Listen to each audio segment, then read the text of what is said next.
Once upon a midnight dreary, while I pondered, weak and weary, over many a quaint and curious volume of forgotten lore, while I nodded, nearly napping, suddenly there came a tapping, as if someone gently rapping at my chamber door. Did they have bars, though, I wonder? That's not in the story. "'Tis some visitor," I muttered, tapping on my chamber door. Only this, and nothing more.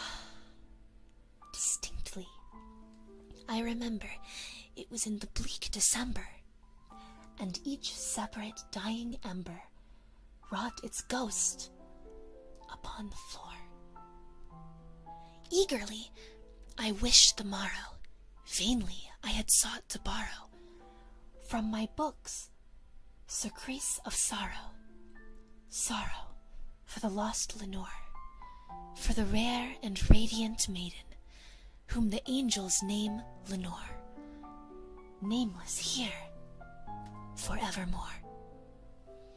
And the silken, sad, uncertain rustling of each purple curtain thrilled me, filled me with fantastic terrors never felt before, so that now, to still the beating of my heart, I stood repeating, "'Tis some visitor entreating entrance at my chamber door. Some late visitor entreating entrance at my chamber door. This it is, and nothing more." Presently, my soul grew stronger, hesitating, then no longer. "Sir," said I, "or madam, truly your forgiveness I implore.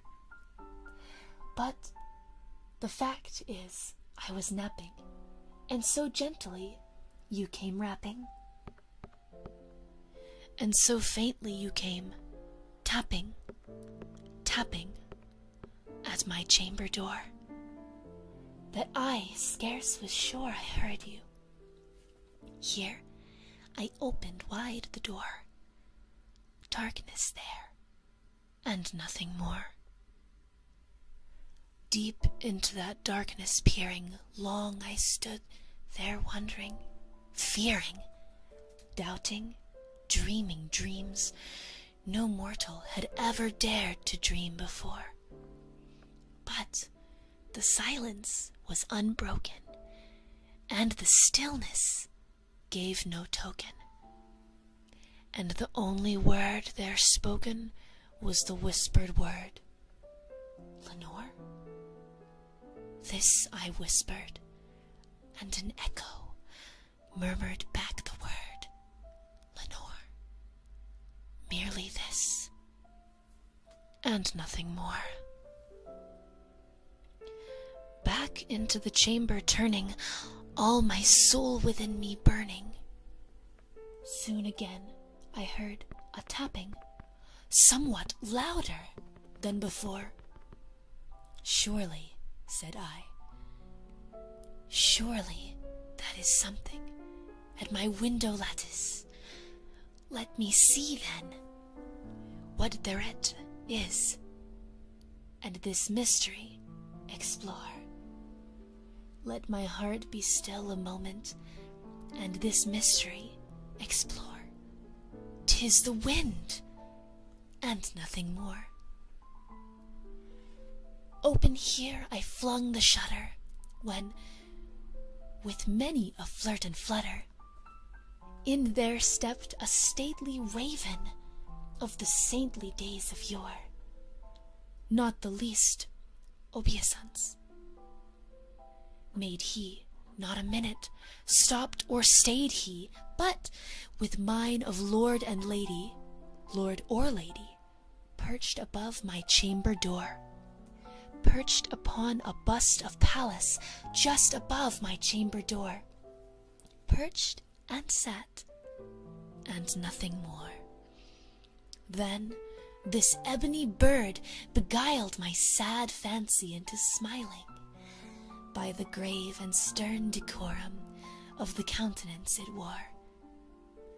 Though thy crest be shorn and shaven, though, I said, art sure no craven, ghastly grim and ancient raven, wandering from the nightly shore.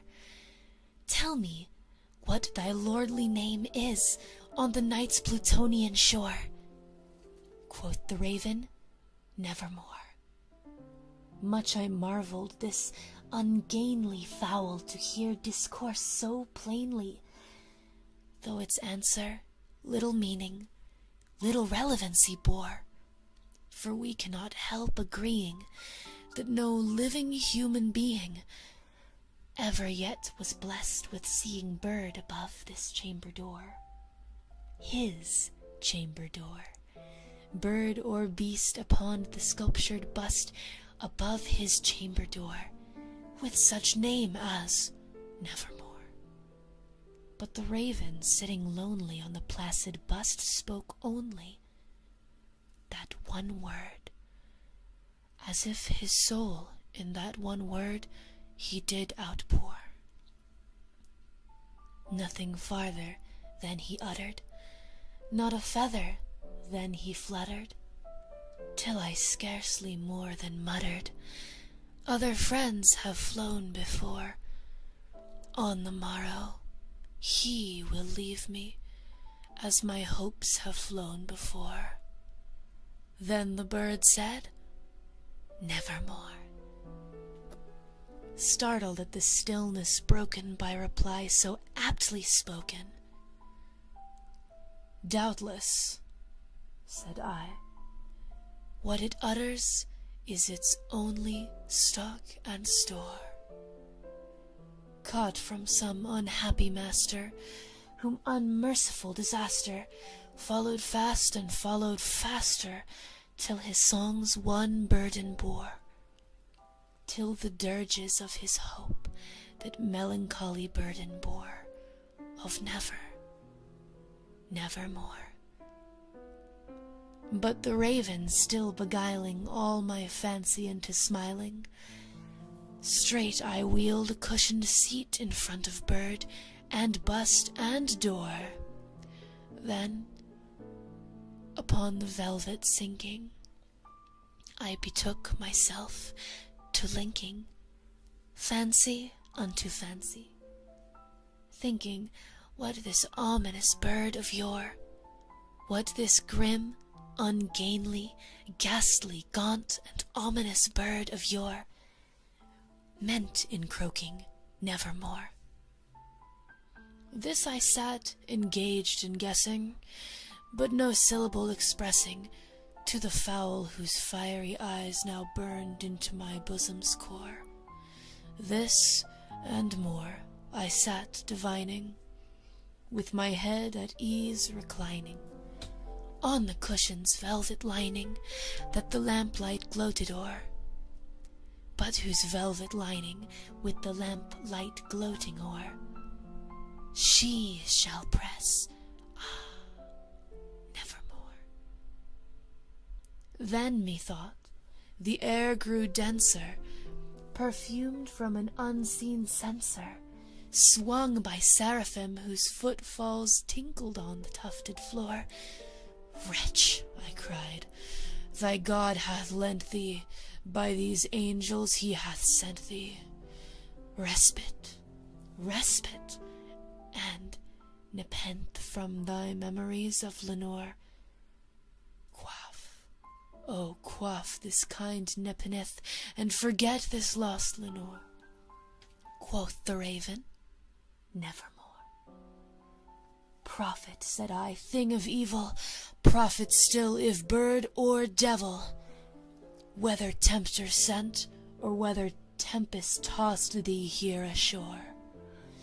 Desolate, yet all undaunted, on this desert land enchanted, on this home by horror haunted, tell me truly, I implore, is there balm in Gilead? tell me, I implore, quoth the raven, nevermore. Be that word our sign of parting, bird or fiend, I shrieked upstarting. Get thee back into the tempest, and the night's Plutonia shore. Leave no black plume as a token of that lie thy soul hath spoken. Leave my loneliness unbroken. Quit the bust above my door, take thy beak from out my heart, and take thy form from off my door. Quoth the raven, nevermore. And the raven, never flitting, still is sitting on the pallid bust of Pallas, just above my chamber door.